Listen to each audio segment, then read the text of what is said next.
नमस्कार, मेरा नाम गौरव अग्रवाल है। आप देख रहे हैं अड़ी, क्योंकि हमें है देश की पड़ी, देश का नंबर 1 शो।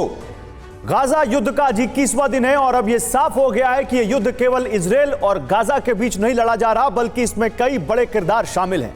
रूस के राष्ट्रपति पुतिन भी इनमें से एक हैं, बल्कि अब तो पुतिन ने कुछ ऐसा किया जिससे पूरी दुनिया के कान खड़े हो गए। गाजा युद्ध में पुतिन ने बाइडेन को ओपन चैलेंज दे दिया है।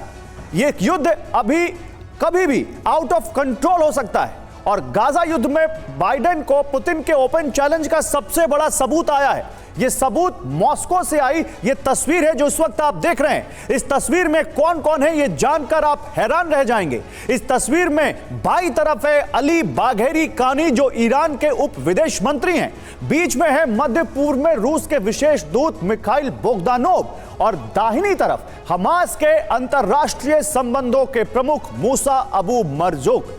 इजरायली मीडिया के मुताबिक मॉस्को में रूस, ईरान और हमास के नेताओं की मीटिंग हुई है और गाजा युद्ध के बीच ऐसा पहली बार हुआ है जब एक साथ ईरान और हमास के नेताओं के संग रूस जैसे किसी बड़े देश ने, उसके नेता ने बैठक की है। आपने मॉस्को में ईरान, हमास और रूस के नेताओं की मीटिंग की यह तस्वीर जो देखी है, यह इस युद्ध का डायमेंशन, इस युद्ध की इंटेंसिटी सब बड़ा कर सकती है।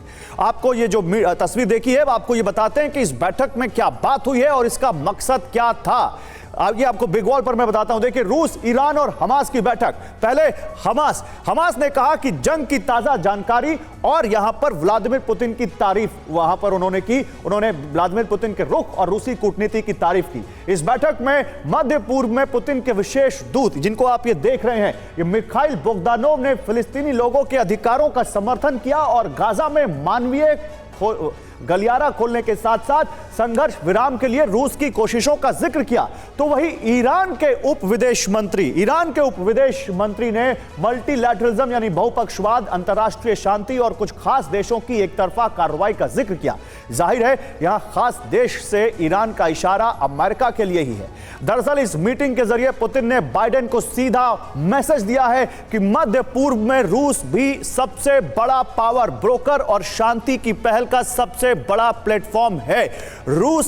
पुतिन ने ऐसा जो किया है, इसके मैसेज बहुत बड़े माने जा रहे हैं। आपको यहां पर 2 तस्वीरें और दिखाता हूं जो बताएंगी आपको कि यह युद्ध कभी भी आउट ऑफ कंट्रोल हो सकता है। मैं आपको बताऊंगा कि पुतिन ने बाइडेन को जो ओपन चैलेंज दिया है, इसके अलावा भी कुछ ऐसे कारण हैं जो इस युद्ध को कभी भी बहुत बड़ा बना सकते हैं। अगली 2 तस्वीरें आपके सामने। अमेरिका ने सीरिया में ईरान समर्थित गुटों के अड्डों पर स्ट्राइक की है, यानी युद्ध के आउट ऑफ कंट्रोल होने का एक और सबूत आपके सामने है। अमेरिकी ठिकाने पर हमला। पहले ये देखिए, ये जो 2 तस्वीरें देख रहे हैं, इसको मैं समझा दूं। जो ईरान समर्थित विद्रोही गुट है, वो लगातार सीरिया में और मिडिल ईस्ट में अमेरिका के बेसेस को निशाना बना रहे हैं और कुल मिलाकर करीब 15 से 16 अटैक हो चुके हैं। अब यह कहा है अमेरिका ने कि वो सेल्फ डिफेंस में बाइडेन के आदेश पर वो वहां पर सीरिया में जो अड्डे हैं ईरान समर्थित गुटों के, उनको नेस्तनाबूद कर रहे हैं। और बीती रात ऐसी ही स्ट्राइक अमेरिका ने की सीरिया में ईरान समर्थित गुटों के अड्डे पर। तो ये 2 तस्वीरें ये बता रही हैं आपको कि कभी भी ये युद्ध और बहुत बड़ा हो सकता है। बीती रात इजिप्ट में गिरी एक मिसाइल ने भी इस युद्ध के आउट ऑफ कंट्रोल होने के खतरे को बढ़ा दिया है। ये 2 तस्वीरें एक बार फिर से देखिए। एक दिन पहले मिस्र ने शक्ति प्रदर्शन किया था, दुनिया को बताया था कि अगर युद्ध भड़कता है तो उसके लिए वो तैयार है। और अगले ही दिन इजराइल से 200 किलोमीटर दूर मिस्र में एक मिसाइल गिरती है, एक वहां पर धमाका होता है। इस मिसाइल के पीछे कौन है, इस मिसाइल के पीछे किसका हाथ है? हुती है, हमास है, हिजबुल्लाह है, कोई देश है? कौन है इसके पीछे, ये अभी पता नहीं है। लेकिन मिस्र ने कहा है कि वो इसकी जांच कर रहे हैं और माकूल जवाब देंगे। तो अगर ये कुछ और एंगल खोल देती है ये मिसाइल, तो सोचिए कैसे ये युद्ध और भड़केगा। अब आपको ईरान की 2 तस्वीरें दिखाते हैं। ईरान आंखें तो लगातार दिखा रहा है, लेकिन अब उसने अपनी ताकत दिखानी भी शुरू कर दी है। हमास को खुला समर्थन देने के बाद अब ईरान ने सैन्य अभ्यास शुरू करने की ठान ली है। ईरान कल से एक सैन्य अभ्यास शुरू कर रहा है जिसका नाम है इक्तदार 1402। और वो सैन्य अभ्यास, और साथ में ये जो तस्वीर आप मेरे बाएं तरफ देख रहे हैं, हमास को ईरान का खुला समर्थन, हमास को दुनिया के साथ ले जाकर वहां पर मुलाकातें करवाना, रूस में वहां पर जाकर उनसे साथ बैठक करना, ये बहुत बड़ी और ये अभ्यास शुरू हो चुका है, ये बताया जा रहा है, जानकारी आ रही है। तो एक तरफ इक्तदार 1402 नाम का ये सैन्य अभ्यास और दूसरी तरफ हमास को ईरान का ये खुला समर्थन, ये कुछ यहां पर बड़े सवाल खड़े करता है कि ये जो पुतिन आ चुके हैं, जो ईरान खुलकर यहां सैन्य अभ्यास कर रहा है, जिस तरह से मिस्र अपनी ताकत दिखा रहा है, अमेरिका मिडिल ईस्ट में अब अटैक कर रहा है, चाहे वो कहे कि इसका इजरायल युद्ध से कोई लेना देना ना हो, ये क्या बताता है? इस पर आज अपने एक्सपर्ट से बात करेंगे। लेकिन जब हम इतनी बातें कर रहे हैं, जब हम इतने किरदारों की बात कर रहे हैं, तो आपको उन किरदारों के बारे में बताना भी बहुत जरूरी है। जो युद्ध अभी तक इजरायल और हमास के बीच दिख रहा था, अचानक उससे जुड़े कई किरदार पूरी दुनिया में एक्टिव हो गए। गाजा में इजरायल और हमास की जंग चल रही है, तो सीरिया में ईरान और अमेरिका एक दूसरे के ठिकानों को निशाना बना रहे हैं। मिस्र में भी संदिग्ध मिसाइल हमले से हड़कंप मचा है। इसे लेकर शक की सुई इजरायल पर थी, लेकिन इजरायल का दावा है कि यह मिसाइल यमन से दागी गई है। हमास के समर्थन में लेबनान का हिजबुल्लाह भी इजरायल को निशाना बना रहा है, जिससे इजरायल की तरफ से भी करारा जवाब मिल रहा है। उधर ईरान भी हमास का लगातार समर्थन कर रहा है और इस बीच मॉस्को में पुतिन के करीबी नेता से हमास और ईरान के नेताओं ने मुलाकात की है। उधर चीन के राष्ट्रपति शी जिनपिंग भी सुपर एक्टिव हैं, क्योंकि इजरायल हमास की जंग से उन्हें चीन के BRI प्रोजेक्ट को फायदा और भारत, मध्य पूर्व, यूरोप आर्थिक गलियारे को नुकसान की उम्मीद है। और इस पर बात करने के लिए मेरे साथ कुछ खास मेहमान हैं। Major general Sanjay Meston as defence expert, sir आपसे गुजारिश है कि प्लीज यहां पर मुझे ज्वाइन करें। प्रोफेसर अमिताभ सिंह है मेरे साथ, विदेश मामलों के जानकार। अचल मल्होत्रा को आप देख रहे हैं, पूर्व राजदूत। आप सभी का स्वागत है। लेकिन जनरल मेस्टन, शुरुआत आपसे। पुतिन के इस ओपन चैलेंज के बाद इस युद्ध के आउट ऑफ कंट्रोल होने की कितनी संभावनाएं दिखती हैं आपको? और गौरव, संभावना तो काफ़ी दिखती है। इसके कारण है, देखिए जिस प्रकार ये युद्ध चल रहा है, पहले ये फोकस था हमास और इजराइल के बीच, अब ये बढ़ता जा रहा है। पहले हिजबुल्लाह को भी लगाया। देखिए ईरान इसमें मेन प्लेयर है, वो है नर्व सेंटर, उसको सपोर्ट चाहिए और ईरान को सपोर्ट मिल रहा है अभी रशिया से। कैसे? रशिया को ईरान ने ये जो युद्ध था यूक्रेन में, उसमें काफ़ी सारी इन्होंने सामग्री दी है, हथियार वगैरह, लेकिन उसमें ड्रोन्स मुख्य थे। जो लड़ाई का दस्तूर उन्होंने चेंज किया, कहां पर? यूक्रेन में। ये देखते हुए ईरान अपना फायदा उठा रहा है। आइए सर उधर ही चलते हैं, उस वॉर रूम में जहां आप हमें समझाते हैं रोज कि कैसे ये युद्ध आगे बढ़ रहा है। अब जरा इस मैप पर भी आप मुझे बताइए। आप ईरान की बात कर रहे हैं, आप मिडिल ईस्ट की बात कर रहे हैं, लेकिन ये मिडिल ईस्ट से तो बहुत आगे जा चुका है ये युद्ध। बिल्कुल, मिडिल ईस्ट से ये बढ़ता जा रहा है। देखिए अभी रशिया पहुंच गया है। वहां मीटिंग हुई है हमास और ईरान के जो फॉरेन मिनिस्टर है ईरान का। इसका कारण है, देखिए आज की तारीख में रशिया और चाइना बहुत बिगेस्ट गेनर्स होंगे इसमें। कारण यूक्रेन में जो एक फोकस था ये लड़ाई का, रशिया का, उन्होंने पूरा ये लड़ाई का फोकस चेंज कर दिया। अभी मिडिल ईस्ट में खासकर अमेरिका के खिलाफ हो गया। सीरिया यहां पर अटैक कर रहा है अमेरिका, यहां से अटैक अमेरिका के बेसिस पे हो रहे हैं। मिस्र जहां पर एक मिसाइल गिर रही है, ये मिसाइल कहां से आई? इजराइल से आई, किसी नॉन स्टेट एक्टर से आई, किसी को नहीं पता। मेडिटेरियन सी में हिजबुल्लाह बहुत एक्टिव होने की बात कर रहा है। आप इधर चले आइए, सऊदी अरब ने मिसाइल मार के हुती की मिसाइल को गिराया ही। यहां पर ईरान लगातार अपनी ताकत दिखा रहा है। तो ये मिडिल ईस्ट तो पूरा एक्टिव हो चुका है। बिल्कुल, मिडिल ईस्ट बिल्कुल एक्टिव हो चुका है और इसमें लगता है कि ये और एक्टिव होगा। देखिए ये पूरी लड़ाई सबसे ज्यादा ईरान को सूट करती है, रशिया को सूट करती है और चाइना को इसलिए जो आईमैक कॉरिडोर इंडिया का प्रपोज था वो तो अभी एक्चुअली देखा जाए तो स्थगित हो जाएगा, क्योंकि लड़ाई के मैदान में और जब इंस्टेबिलिटी है वहां पर इकोनॉमिक कॉरिडोर बनने की संभावना काफी कम हो गई है। ठीक है। दूसरा जो मिसाइल गिरी है मिस्र में, चांसेस है, देखिए इजराइल अभी विस्तार से लड़ाई नहीं बढ़ाना चाहता है, क्योंकि उसका इरादा बहुत क्लियर है, हमास को गाजा स्ट्रिप में बर्बाद करना। ठीक है। लड़ाई कौन चाहता है बढ़ना? Iran, Hamas, Hezbollah. Big point, ये सारे बिग पॉइंट सर, आपने बिग पॉइंट दिया कि लड़ाई बढ़ने से इजराइल को फायदा नहीं है, बल्कि उनको फायदा है जो इजराइल के अगेंस्ट है। मैं जरा अब यहां पर आपके सामने कुछ और जानकारी रखना चाहता हूं। देखिए ये बहुत बड़ा पॉइंट है और इसको हम अपनी डिबेट में शामिल करेंगे कि लड़ाई बढ़ती है तो फायदा किसको होगा? क्या ईरान के स्कोर सेट होंगे? क्या रूस और चाइना को, अमेरिका को और ज्यादा एंगेज करने में मदद मिलेगी? आइए आपको कुछ और दिखाता हूं मैं। हमास को ईरान के खुलेआम समर्थन और मध्य पूर्व में अमेरिकी ठिकानों पर ईरान समर्थक चरमपंथी संगठनों के हवाले पर वॉशिंगटन ने करारा जवाब दिया है। उन्होंने कहा कि ईरान की सेना के यहां पर अमेरिका की सेना ने पूर्वी सीरिया के 2 ठिकानों पर हमला किया है। अमेरिका के मुताबिक इन दोनों ठिकानों का इस्तेमाल ईरान की सेना और उससे जुड़े कुछ संगठन कर रहे थे। इन हमलों को अमेरिका ने आत्मरक्षा में उठाया गया कदम बताया है। अमेरिका ने साफ कहा है कि ये हमले ईरान के उन हमलों का जवाब है जो ईरान की तरफ से सीरिया और इराक में अमेरिकी ठिकानों पर किए जा रहे थे। अमेरिका के मुताबिक ईरान के हमलों में उसके एक कॉन्ट्रैक्टर की कार्डियक अरेस्ट से मौत हो गई, जबकि 21 जवानों को हल्की चोटें आई।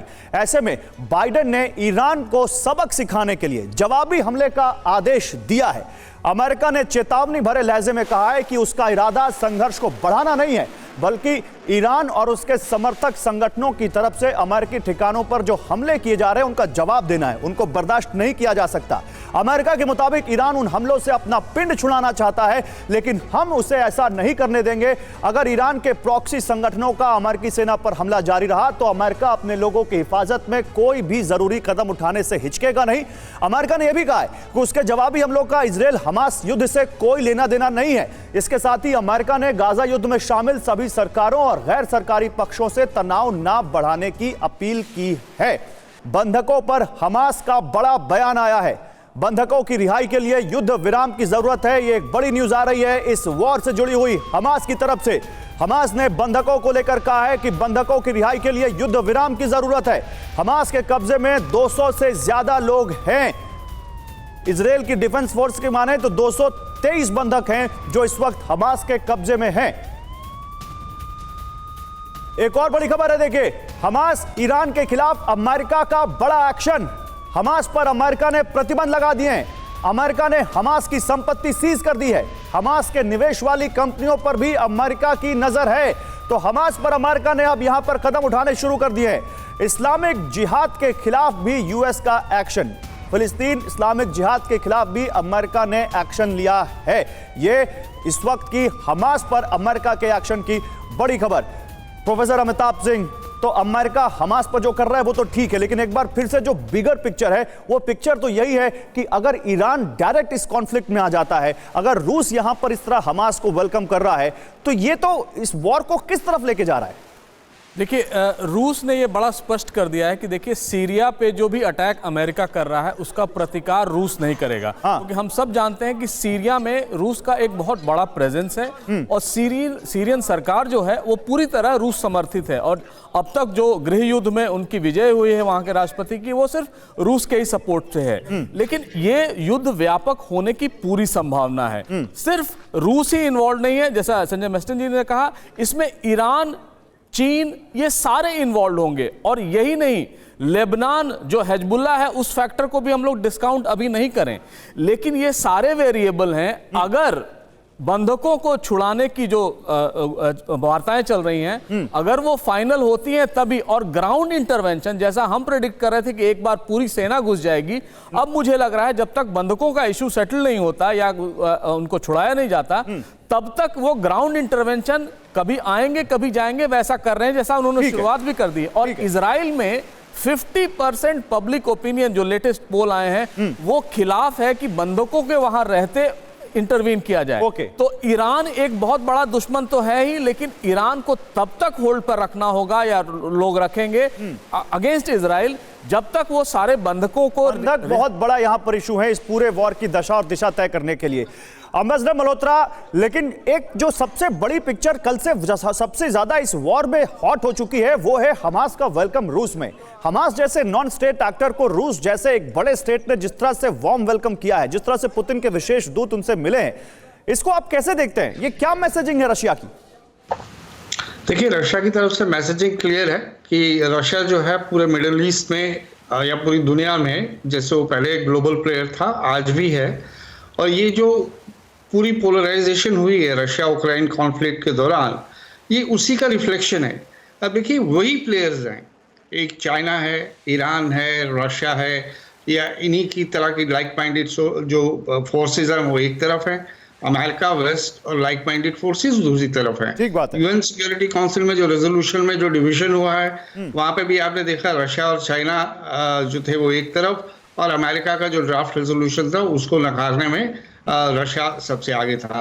तो ये पोलराइजेशन अब इस कॉन्फ्लिक्ट में भी रिफ्लेक्ट हो रही है। और रशिया जो अपनी ग्लोबल कॉन्टेक्स्ट में अपनी जो उसका रोल रहा है अभी तक, अभी हाल ही में जो अर्मीनिया अजरबैजान कॉन्फ्लिक्ट में अनफॉर्चुनेटली उसकी इन्फ्लुएंस थोड़ा कम होता हुआ दिखाई दिया है। उसकी अपनी नेबरहुड में उसका इन्फ्लुएंस थोड़ा कम होता हुआ दिखाई दिया, क्योंकि उसकी जो इन्वॉल्वमेंट यूक्रेन वॉर में हो गई, उससे चलते हुए थोड़ा सा उसे डेंट मिला है। लेकिन मिडिल ईस्ट में वो अपनी प्रेजेंस और अपने इन्फ्लुएंस को कम होते हुए किसी भी हालत में नहीं देखना चाहेगा।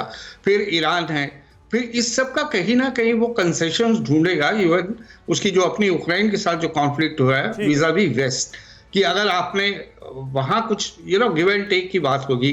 ठीक है, मैं दर्शकों को दो तस्वीरें दिखाना चाहता हूं, एक तबाही से पहले और दूसरी तबाही के बाद की है। ये दो तस्वीरें आप देखिए, ये हम आपको गाजा की तस्वीरें दिखा रहे हैं। गाजा में जिस तरह से हजारों टन बारूद इजराइल ने बरसाया है, उसके बाद की तस्वीरें हैं ये। एक तरफ आप देखिए तबाही से पहले की तस्वीर है और दूसरी तरफ तबाही के बाद की उसी जगह की तस्वीर है। कितनी इजराइल ने तबाही मचा कर रख दी है गाजा में, कितने घरों को बर्बाद कर दिया है, कितनी इमारतें मलबे में तब्दील हो गई हैं, कितने लोगों के आशियाने उखड़ गए हैं, आप इन तस्वीरों के जरिए साफ अंदाजा लगा सकते हैं। लेकिन अब आपको चार और बड़ी तस्वीरें दिखाते हैं जो बताएगा कि यह युद्ध अभी भी बहुत ज्यादा बड़ा है। तेल अवीव में हमास का रॉकेट, यानी इजराइल पर हमास के रॉकेट अटैक रुक नहीं रहे। ये तेल अवीव पर हमास के रॉकेट की ताजा तस्वीरें हैं, जहां पर ये कुछ देर पहले रॉकेट अटैक हुआ तेल अवीव में और कैसे वहां पर हड़कंप मच गया। यानी आयरन डोम के बावजूद वहां पर रॉकेट अभी भी उस चक्रव्यूह को भेद पा रहे हैं, उस ढाल को, कवच को भेद पा रहे हैं। इधर एक सेकंड में मौत को मात देने की ये तस्वीर देखिए। ये इजराइल का एक परिवार है जो नीचे बने बंकर में जा रहा है घर में, और जैसे ही वो बंकर में पहुंचते हैं एक मिसाइल या एक रॉकेट आकर उनके घर को हिट करता है और कुछ इस तरह से तबाही कैद हो जाती है सीसीटीवी में। यानी एक सेकंड की देरी होती तो कुछ भी हो सकता था इस परिवार के साथ। ये एक सेकंड में मौत को मात देने की तस्वीर है। अब हमास का इजराइल पर रॉकेट हमला आप देखिए। तेल अवीव हमने दिखाया था, ये देखिए ये रॉकेट कैसे लगातार गाजा से आ रहे हैं इजराइल की तरफ। ये आपको तस्वीरें दिखेंगी। इतनी तस्वीरें, इतनी क्लोज तस्वीरें जो रॉकेट की हैं वो बहुत कम कैद होती हैं। ये तस्वीर बताती है कि गाजा से लगातार रॉकेट बरस रहे हैं। अब गाजा में घुसकर देर रात एक बड़ा जमीनी हमला हुआ है और यह बहुत बड़ी खबर है आज की। इजराइल लगातार 2 दिन से गाजा में अपनी टुकड़ियां भेज रहा है और वहां हमले कर रहा है। यह चल क्या रहा है? गाजा में घुसकर देर रात एक बार फिर वहां जमीनी हमला ही नहीं किया है, बल्कि शीन बेट नाम की उसकी स्पेशल टुकड़ी आईडीएफ के साथ घुसी है। वहां पर उसने बहुत बड़ा बॉम्ब गिराया है और कोई टारगेट इन्होंने फिक्स कर रखा है, ऐसा दिखता है, जो वो वहां पर लगातार अचीव कर रहे हैं रात रात में। मैं आपको जरा इसके बारे में और डिटेल में बताता हूं, इस हमले के बारे में, क्योंकि ये हमला छोटा नहीं है। जनरल मेस्टन भी ऊपर है, उनसे बात भी हो पाएगी इस बारे में कि ये हमला, क्योंकि कल हमने देखा था एक बुलडोजर वहां पर लगी बाढ़ को तोड़ता है, फिर टैंकों का पूरा कॉन्वॉय अंदर घुस जाता है। आज फिर वैसी तस्वीर सामने आ रही है। क्या जमीनी अटैक कह कहकर ईरान ने ऑलरेडी वहां, इजराइल ने माफ कीजिएगा, ऑलरेडी कुछ वहां पर कर दिया है क्या? कल पूरी रात इजरायली डिफेंस फोर्स एक्शन में रही। इजरायली फोर्स अपने मिलिट्री व्हीकल के साथ गाजा में घुसी, जेनिन रेफ्यूजी कैंप के पास इंफ्रास्ट्रक्चर को तोड़ा और हमास लड़ाकों को पकड़ने के लिए एक एक ठिकाने की तलाशी भी ली। इसके अलावा गाजा के 250 ठिकानों पर इजरायली फौज ने एयर स्ट्राइक की। खान यूनिस में इजरायली बमबारी में हमास का रॉकेट सेंटर भी ध्वस्त हो गया। गाजा में जमीनी ऑपरेशन में आईडीएफ और शिन बेट का ज्वाइंट एक्शन दिखा, जिसमें हमास के खुफिया विंग का डेप्यूटी चीफ शादी बरूद ढेर हो गया। साथ ही हमास के 5 कमांडर भी स्ट्राइक में मारे गए। गाजा में 24 घंटे में 480 लोगों की मौत हुई है। तो इजरायली फोर्स की स्पेशल यूनिट शिन बेट के ऑपरेशन का वीडियो आपको दिखाते हैं। वो वीडियो आप देखिए, ये वीडियो है उस स्पेशल ऑपरेशन का। हमास लड़ाके मदद मबाशर पर यह शिन बेट का अटैक आपको दिखा रहे हैं।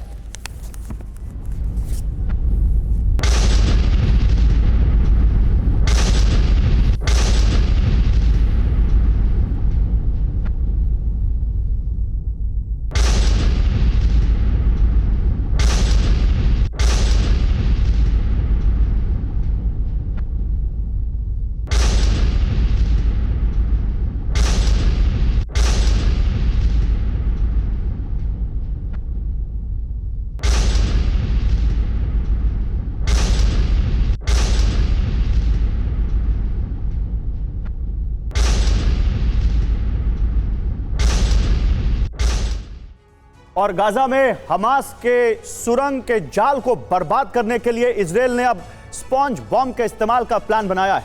यह बम कैसे काम करता है और कितना खतरनाक है यह बताना जरूरी है। पहले इस बम का पिन हटाया जाता है, जिसके बाद 2 केमिकल मिक्स हो जाते हैं। फिर उस बम को टनल में डाल दिया जाता है, जिसके बाद रासायनिक क्रिया शुरू होती है और बम से फोम निकलकर पूरे सुरंग में फैल जाता है। और जब यह बम गाजा की टनल में इस्तेमाल होगा तो जाहिर है कि हमास के लड़ाके फंस जाएंगे। यह स्पॉन्ज बम जो है, ये आप जनरल मेस्टन प्लीज मुझे यहां पर आप ज्वाइन करें। सर, 2 खबरें और दोनों पर मैं आपका छोटा छोटा रिएक्शन चाहता हूं। एक, जिस तरह से इजराइल की सेना अंदर घुस रही है, इनका क्या ऑब्जेक्टिव हो सकता है, और ये स्पॉन्ज बम पर भी आप बताइए कि कितना कामयाब होगा। इजराइल की सेना का ऑब्जेक्टिव बहुत क्लियर है कि हमास का डिस्ट्रक्शन, वो है larger aim, immediate aim. Immediate aim में ये है कि जितनी भी एयर स्ट्राइक्स और रॉकेट्स और मिसाइल्स फायर किए गए हैं, टारगेट को सॉफ्टन किया गया है। और अभी इन्होंने 2 प्रोबिंग अटैक्स या रेड्स किए हैं, एक दिन नॉर्थ से और कल ईस्ट से किया है। इसका बेसिक मकसद है, जो घर हैं, मकान हैं, जो आउटर पेरीफेरी में है और कहीं कहीं वो सुरंग दिख रही है, तो टैंक की सबसे बड़ी खूबी है उसके पास डायरेक्ट फायरिंग वेपन होता है। मतलब वो 120 mm स्पूत बैरल गन है, वो बिल्कुल पिन पॉइंटेड जिस टारगेट को आप बोलेंगे वहां फायर करेगी। उसके साथ मिसाइल्स भी हैं और ये मशीन गन्स भी हैं। तो टैंक की, और टैंक को खुद प्रोटेक्शन है, क्योंकि उसकी सबसे बड़ी खूबी है टैंक की survivability, anti armour, anti protection है। तो ये देखते हुए उन्होंने अभी एक प्रोबिंग अटैक्स रेड्स किए हैं, जिससे जो पेरीफेरी मतलब बाहर के इलाके में जो घर हैं, उनको धीरे धीरे जहां पर, मतलब ये एक तरह का शेपिंग ऑपरेशन है, जब कभी भी कुछ बड़ा अटैक करेंगे तो उसके लिए प्रिपेयर हो रहे हैं। ग्राउंड ऑफेंसिव जाएगा, लेकिन ग्राउंड ऑफेंसिव भी जो एक टिपिकल ग्राउंड ऑफेंसिव होता है वो नहीं होगा कि सारी वो फोर्स चली जा रही है, क्योंकि यहाँ अच्छा सर ठीक है, इस पे मैं बात करूंगा। स्पॉन्ज बॉम्ब कितना मददगार होगा? देखिए, स्पॉन्ज बॉम्ब बहुत मददगार ये होगा, क्योंकि उसको यूज करते ही जैसे वो टनल के अंदर जाएगा, फटेगा, उसके फोम वगैरह निकलेंगे, तो उससे भी फर्क पड़ेगा। लेकिन एक उसकी आज प्रॉब्लम है यूसेज में, अभी होस्टेजेस हैं अंदर, वो प्रॉब्लम है। ये जो बात है ना, हॉस्टेजेस, क्या इजराइल को इसी ने रोक रखा है, या इजराइल क्योंकि जानता है कि सीधे ग्राउंड ऑपरेशन अमेरिका करने नहीं देगा, या वो देश उस पर प्रेशर डालेंगे जिसके हॉस्टेजेस, जिसके नागरिक उनके हमास के पास हॉस्टेजेस हैं, इसलिए वो छुप छुप कर ऐसा कुछ कर रहा है? जैसा सर कह रहे हैं कि पेरीफेरी में वो अभी प्रिपरेशन कर रहा है, या छुप छुप कर पेरीफेरी को शेपिंग के चक्कर में और ज्यादा अंदर घुस रहा है। देखिए, मैं आपको कुछ दिखाना चाहता हूं यहां पर। ये जो आपके सामने आप जानकारी में लेकर आ रहा हूं, वो आप देखिए पहले किस तरह से एक बहुत बड़ा और एंगल इसमें आया है। इस पूरे मामले में एक बहुत बड़ा एंगल आया है अमेरिकी राष्ट्रपति का यहां पर उन्होंने, बाइडेन ने एक स्टेटमेंट दिया कि गाजा में मृतकों के आंकड़ों पर भरोसा नहीं है। इसके बाद हमास ने दावा किया कि 7,000 लोगों की लिस्ट दे दी गई है। यानी हमास ये कह रहा है कि जिन 7,000 लोगों के इजराइल के हमले में मरने का दावा किया जा रहा है वो सच है। तो हमास ये बताने की कोशिश कर रहा है कि क्या बहुत बड़ा डिस्ट्रक्शन यहां पर हुआ है। अब मैं आपको कुछ तस्वीरें दिखाता हूं। अब 7,000 लोगों की लिस्ट हमास जो दे रहा है, उसका ऑथेंटिक, उसका वेरिफिकेशन हुआ नहीं है, वो ये बात की बात है। लेकिन तबाही और तस्वीरें बयां तो कर रही हैं कि गाजा में किस तरह से वहां पर बम बरस रहे हैं। बड़ी खबर आ रही है, इजराइल हमास जंग में मरने वालों का आंकड़ा बढ़ गया। 7,326 फिलिस्तीनियों की मौत हुई है इस जंग में। अब तक 14,000 से ज्यादा लोग घायल हैं। मरने वालों में 3,000 से ज्यादा बच्चे हैं। यह इस वक्त इस युद्ध से जुड़ी एक बड़ी खबर आ रही है। एक और बड़ी खबर आपको दिखाता हूं, देखिए क्यों यह युद्ध आउट ऑफ कंट्रोल हो सकता है। उससे जुड़ी एक और खबर, इराक में अमेरिकी बेस पर फिर हमला हुआ है। ऐन अल असद बेस पर ड्रोन से हमला हुआ है। इराक में, सीरिया में लगातार अमेरिकी बेसेस पर अटैक हो रहे हैं, और इसीलिए अमेरिका ने कहा कि हमने सेल्फ डिफेंस में सीरिया में अटैक किया है।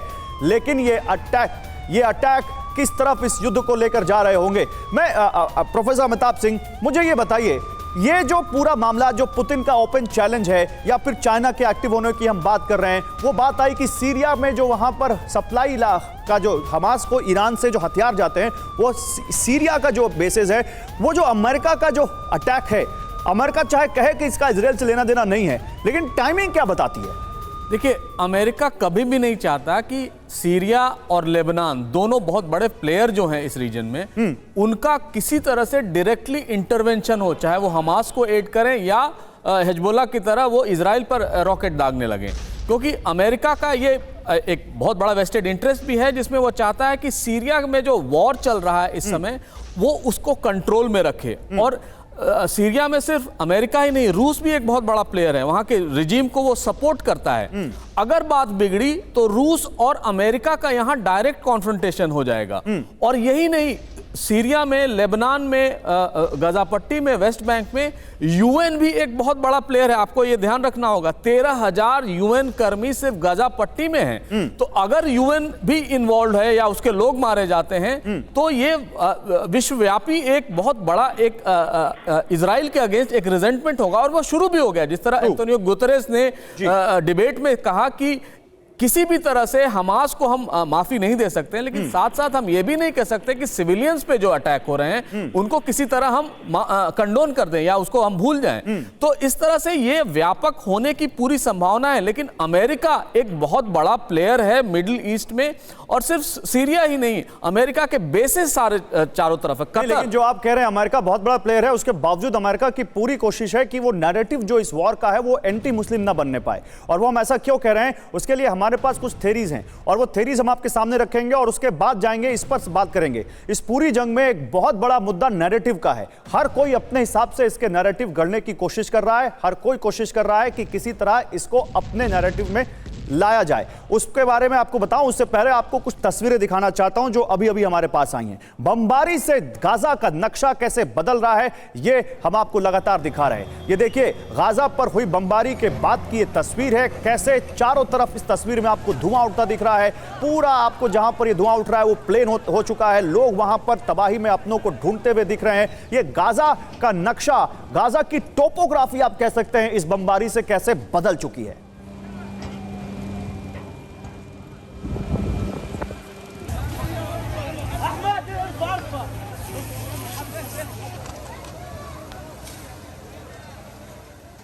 एक और बड़ी आपको तस्वीर दिखाते हैं, सीमा की ओर बढ़ती इजरायली सेना, यानी इजरायली सेना लगातार गाजा सीमा की ओर बढ़ रही है, और उनका जमावड़ा बढ़ रहा है, और उनके टैंक पहुंच रहे हैं, और उनके आर्मर्ड व्हीकल पहुंच रहे हैं। यानी ये जो आप देख रहे हैं, ये सीमा की ओर बढ़ता हुआ इजरायली सेना का ये काफिला बताता है ये दक्षिणी गाजा की ओर, यानी अभी जो पूरा प्रेशर था नॉर्थ गाजा की तरफ था, पूरा फोकस नॉर्थ गाजा, यानी ऊपरी जो गाजा का इलाका है, जो नॉर्थ गाजा और गाजा सिटी वादी गाजा से ऊपर पड़ते हैं उनकी तरफ। लेकिन अब दक्षिणी राफा बॉर्डर की तरफ, खान यूनिस की तरफ भी उनका काफिला जाता हुआ, ये उसकी तस्वीर है। इसी बीच ईरानी सेना का युद्ध अभ्यास, ये क्या है, ये क्या मैसेज है? ईरान यहां किसको अपनी ताकत दिखा रहा है? ईरान क्या कहना चाहता है? ये तस्वीरें बहुत ज्यादा बोलती हैं। वैसे कहते भी है कि हजारों शब्दों के बराबर एक तस्वीर होती है, और यहां तो बहुत सारी तस्वीरें इस ईरान ने दिखा दी, बहुत सारे हथियार दिखा दिए।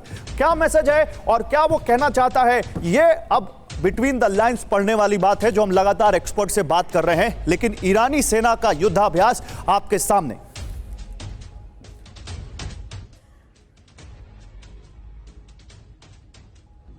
और देखिए, इस पूरी जंग में हमने कहा कि मुद्दा नैरेटिव का भी है, हर कोई अपने हिसाब से नैरेटिव गढ़ रहा है। जैसे आप दिखाते हैं आपको, इजराइल के कट्टरपंथी कह रहे हैं कि गाजा का पूरी तरह सफाया कर दो। नेतन्याहू की पार्टी, लिकुड पार्टी के एक नेता ने कहा कि गाजा को डिसड्रेन बना दो, एक दिन में वहां 4,000 टन बारूद बरसा दो, जबकि गाजा का बारूदी हिसाब यह कहता है कि इससे कई गुना ज्यादा बारूद गाजा पर बरसाया जा चुका है। वो हिसाब आपको हम दिखाएंगे। उधर हिजबुल्लाह ने धमकी दी है कि वो अब इजराइल की नेवी पर अटैक करेगा। हमास के चीफ इस्माइल हानिया की माने तो अभी सब कुछ उनके हिसाब से चल रहा है, उनके प्लान के मुताबिक घट रहा है। फिलिस्तीन का मुद्दा पूरी दुनिया में चर्चा का विषय बन चुका है, जो उनकी बड़ी कामयाबी है। हमास का जिस तरह से रूस में स्वागत किया गया, उसमें भी state versus non state actor की बहस छेड़ दी है कि एक रूस जैसा दुनिया का बड़ा देश हमास जैसे नॉन स्टेट एक्टर से मुलाकात क्यों कर रहा है, क्या है उनके वेस्टेड इंटरेस्ट। और एक जो सबसे बड़ा नैरेटिव है वो अमेरिका से, कि अमेरिका के राष्ट्रपति नहीं चाहते कि यह युद्ध एंटी मुस्लिम बने। उन्होंने अमेरिका में कुछ मुस्लिम नेताओं से मुलाकात की है, वो चाहते उसका रीजन क्या है? मैं आपको सर जनरल मिस्टर आपको चाहूंगा आप यहां पर आ जाएं, लेकिन मैं आपको जब तक जनरल मिस्टर रहेंगे यहां पर मैं आपको कुछ दिखाना चाहता हूं। बारूद का हिसाब, गाजा का बारूदी हिसाब, जैसा कि मैंने आपको कहा, देख लीजिए। लिकुड पार्टी यानी नेतन्याहू की पार्टी के तो नेता कह रहे हैं कि 4,000 टन बारूद बरसा दो गाजा पर एक ही दिन में, लेकिन 18 दिन में ही, युद्ध शुरू होने के 18 दिन में ही 12,000 टन बारूद गाजा पर गिराया जा चुका है। अगर इसका हिसाब निकालें तो एक शख्स पर करीब 6 किलो, एक वर्ग किलोमीटर में 33 टन, एक दिन में 667 टन, और एक दिन में एवरेज 500 अटैक हैं। ये गाजा का बारूदी हिसाब है। जनरल मसना, आप मेरे साथ रहिएगा। मैं जरा अचल सर के पास जाना चाहता हूं। अम्बेसडर मल्होत्रा, मैं अमेरिका के राष्ट्रपति की उस बात पर आपका ध्यान आकर्षित करना चाहता हूं जिसमें उन्होंने कहा कि नेतन्याहू से कि इसको 9/11 मत बनने देना।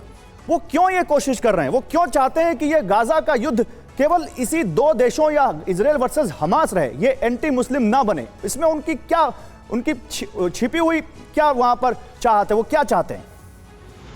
देखिए, ये बहुत क्लियर है। अमेरिका कभी भी नहीं चाहेगा कि उसकी इमेज जो है एंटी इस्लामिक हो जाए, और अगर ऐसा होता है तो जो मिडिल ईस्ट में अपनी पोजीशन को स्ट्रॉन्ग करने की कोशिश कर रहे हैं उसको बहुत बड़ी डैमेज पहुंचेगी। आप इसमें देखिए, पिछले कुछ समय से वो इजराइल को पूरे मिडिल ईस्ट में इंटीग्रेट करने की कोशिश कर रहे हैं। इसी के चलते हुए अब्राहम एग्रीमेंट्स हुए हैं।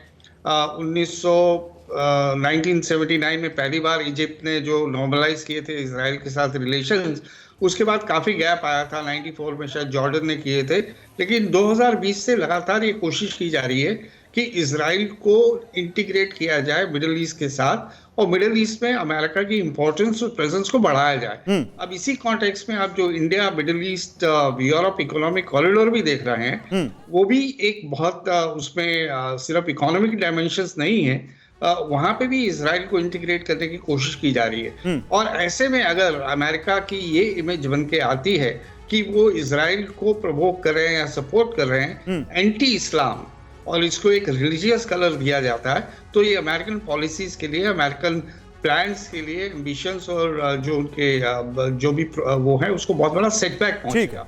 तो जाहिर है अमेरिका कभी नहीं चाहेगा कि उसे एंटी इस्लामिक रंग दिया जाए। इजराइल में कैसी कैसी बातें हो रही हैं। वो कह रहे हैं एक दिन में 4000 टन बारूद गिरा दो, डिसड्रेन बना दो। ये कैसे, ये लोग क्या बातें कर रहे हैं? और देखिए, जहाँ तक बारूद का सवाल है, मैं आपको भारतीय सेना या कोई भी सेना का बताता हूँ। हाँ। अगर हम 100 मीटर के ऑब्जेक्टिव को भी कैप्चर करते हैं, 100 मीटर, खासकर जैसे कैनाल के ऊपर है, उधर भी तकरीबन 100 गन्स का हम फायर पावर मांगते हैं। कारण ये है क्योंकि उस इलाके को बिल्कुल बर्बाद करो। पर यहाँ क्या है, प्रॉब्लम सारी है ये जो सिविलियन है वहाँ पर, जो फिलिस्तीन सिविलियन है। अब यहाँ पे बता सकते हैं आप मुझे, क्योंकि ये 365 स्क्वायर किलोमीटर का एरिया है, ऑलरेडी इस पर 18 दिन में 12,000 टन बारूद गिर चुका है। अगर ये गाजा पट्टी पर एक दिन में 4000 टन बारूद गिर जाएगा तो क्या हाल होगा सर इसका? देखिए, हालात तो बहुत खराब होंगे, कोई शक नहीं है। बारूद बहुत ज्यादा है। और वो कर क्यों रहे हैं? वो कर इसीलिए रहे हैं क्योंकि इस पूरे इलाके में सॉफ्टनिंग ऑफ द टारगेट कर रहे हैं। हाँ। वहां पर हमास फाइटर्स छिपे हुए। अनफॉर्चुनेटली हमास फाइटर्स वहां की जनता के साथ छिपे हुए हैं, और वही उनके लिए सबसे बड़ा हथियार है। वो चाहते हैं कि जनता यहां से ना निकले। आपको याद होगा, इजराइल ने बोला था आप लोग साउथ में जाइए। किसने रोका इनको? अमूमन तौर पे वहां रोड ब्लॉक्स लगाए जा रहे हैं। हमास नहीं चाहता। ठीक है, ये सब मैं समझ गया। एक आदमी के लिए कितना बारूद इनफ होता है सर? नहीं, देखिए, बारूद तो मैं बोलूंगा 100 ग्राम भी बहुत है। 100 ग्राम भी बहुत है। ये जो एक सर 6 किलो का एवरेज, देखिए 6 किलो, ये तो एक फौज की सिखलाई है कि जब भी आप टारगेट को पाउंड करते हैं, हाँ। तो आप इंश्योर करते हैं टारगेट का पूरा डिस्ट्रक्शन हो। हाँ। अब एक टैंक को अगर बर्बाद करना है, हाँ। तो उसमें ऑब्वियसली बारूद ज्यादा चाहिए। एक बिल्डिंग को बर्बाद करना है जिसमें, लेकिन क्या ये जो हो रहा है 4000 टन बारूद की मांग, ये जायज है एक दिन में? नहीं, जायज तो नहीं है। देखिए, अनफॉर्चुनेटली जायज जब होती अगर सिर्फ वहां हमास होते, हाँ। पर वहां पर सिविलियन जो फिलिस्तीन लोग हैं, वो सारी अड़चन है इसमें। बहुत बड़ी बात, वहां पे आम लोग हैं, आम लोगों की जाने जा रही हैं, और इसमें कोई नेता कह दे कि उसको बिल्कुल साफ कर दो, ये कहां से सेन बात कही जा सकती है? लेकिन हमास जो कह रहा है उस पर भी आपका ध्यान मैं यहां पर लाना चाहूंगा। हमास क्या कह रहा है? देखिए, हमास साफ कह रहा है प्रोफेसर सिंह कि यहां हमने जो ऑब्जेक्टिव चाहा था वो हमने पा लिया। फिलिस्तीन का मुद्दा आ गया। वो कह रहे हैं हमको कोई फर्क नहीं पड़ता हमारे कितने लोगों की मौत हुई। हाँ, इस्माइल हानिया का साफ कहना है कि हमारा ऑब्जेक्टिव पूरा हो गया, यानी वो मुद्दा जो मिडिल ईस्ट में गौड़ हो रहा था उसको हमास ने जिंदा कर दिया। देखिए, इजराइल और अमेरिका दोनों हमास को पैलेस्टीन से कंफ्यूज कर रहे हैं, और ये दिखा रहे हैं कि यह हमास का टेररिस्ट स्ट्राइक है। एंटोनियो गुतरेस या जो भी समझने वाले लोग हैं वो कह रहे हैं कि एक जगह को अगर आपने पिछले 16 साल से जेल बना के रखा है, और जो पैलेस्टीन का मूट क्वेश्चन है, जो 2 स्टेट सोल्यूशन है, आप उसको एड्रेस नहीं कर रहे हैं, तो आप हमास को खत्म करेंगे तो कोई एक दूसरा हमास आ जाएगा, और इस तरह से हमास के प्रति सिंपैथी भी बढ़ती जाती है। हालांकि वो बिल्कुल गलत है, वो एक टेररिस्ट एक्टर है इस रीजन का, उसके इस प्रति सिंपैथी होनी नहीं चाहिए, लेकिन जो मूट क्वेश्चन है उसको कोई एड्रेस नहीं करना चाहता है, वो है फिलिस्तीन। सब चाहते हैं कि किसी ना किसी तरह इसको एक टेररिस्ट प्रॉब्लम की तरह सॉल्व कर लिया जाए, कल का कल देखेंगे। मतलब यह है कि यहां पर सबके अपने अपने इंटरेस्ट हैं और सब अपने इंटरेस्ट के हिसाब से काम कर रहे हैं, यही कोई नहीं देख रहा कि मेरिट पर बात हो रही है कि नहीं। बहुत शुक्रिया आप तीनों का हमारे साथ जुड़ने के लिए।